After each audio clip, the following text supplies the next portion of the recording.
వచ్చినందుకు. అండ్ ఫస్ట్గా నేను థ్యాంక్స్ చెప్పాల్సింది హరీష్ అన్నకి. వస్తానని అన్నాడు, మరి వచ్చాడో రాలేదో. ఓ రాజా సినిమాలో వెంకటేష్ గారిలాగా మూల నించొని నా స్పీచ్ చూద్దామని ఫిక్స్ అయినట్టు ఉన్నారు. సో మెయిన్గా అరుణ్ కుమార్ అన్న రోల్ ఆడిషన్కి వచ్చినప్పుడు సరే ఓకే, ఈస్ట్ గోదావరి స్లాంగే, మందు కూడా ఆ స్లాంగే కాబట్టి కొంచెం తీసుకెళ్ళిపోవచ్చు అన్న నమ్మకం మీద వచ్చా. ఆడిషన్ ఇచ్చిన తర్వాత ఓకే, ఇంకా ఇది కాదు, ఇంకా కావాల్సింది ఏదో ఉన్నదని చెప్పి అర్థమయ్యి కొంచెం నాకు అనిపించింది.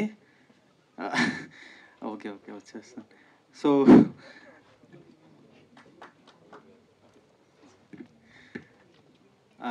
మెయిన్గా నేను భయపడ్డ విషయం ఏంటి అని అంటే, సీజన్ 1 చాలా పెద్ద హిట్ అయ్యింది. So season 2 Arun Kumar role play చేయాలి అని అంటే అది నాకు చాలా పెద్ద రెస్పాన్సిబిలిటీ.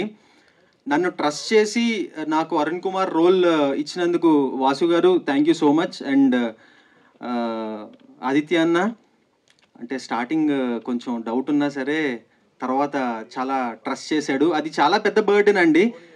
ఫ్రెష్ స్టోరీ అని అంటే ఈజీగా ఓకే, ఏ ఒక్క ఆలోచన లేకుండా మైండ్లో చేసేయచ్చు. కానీ సీజన్ 1 హిట్ అయ్యి వేరే ఒక్కళ్ళ రోల్ తీసుకుంటున్నాము అని అంటే కొంచెం జాగ్రత్తగా చెయ్యాలి. ఐ హోప్ నేను దాన్ని నిలబెట్టానని అనుకుంటున్నా. సెకండ్ థింగ్, కో యాక్ట్రస్ అనన్య, మీకు తెలిసిందే 30/21 నుంచి ఆవిడ తన్ని కొత్త రోల్స్లో తాను ప్రూవ్ చేసుకుంటూ వచ్చింది. అండ్ సిరి, మీ ఇద్దరం ఆల్రెడీ ఒక సిరీస్లో వర్క్ చేసాం.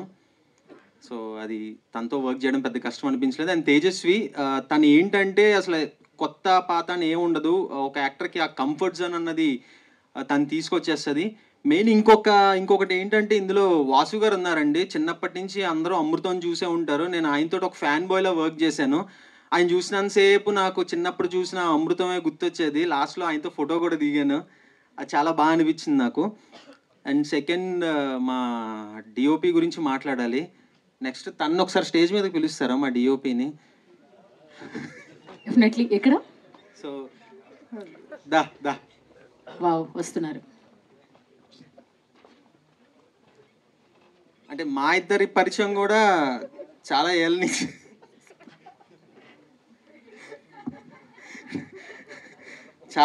నుంచి ఉంది. శశిమద్రానికి వర్క్ చేసాం. ఇప్పుడు అర్థమైంది అరుణ్ కుమార్ సీజన్ 2కి వర్క్ చేస్తున్నాం.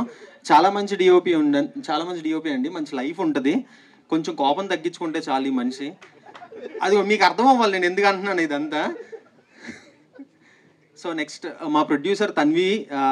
అంటే ప్రొడ్యూసర్ అంటే జనరల్గా ప్రతిరోజు లొకేషన్కి రావాల్సిన అవసరం లేదు. బట్ ఆవిడ ఈచ్ అండ్ ఎవ్రీ డే లొకేషన్కి వచ్చి షూట్ ఎలా అవుతుంది ఏంటి అన్న దగ్గరుండి చూసుకునేవారు. నాకు ఒక మంచి ఇది ఉంది, ఆవిడతోటి చాలాసేపు తెలుగులో మాట్లాడించిన ఘనత నా ఒక్కడికే చెందుతుందేమో. సో సీజన్ 2 చాలా బాగా వచ్చింది. 31st మీరు చూసిన తర్వాత మీరే చెప్పండి.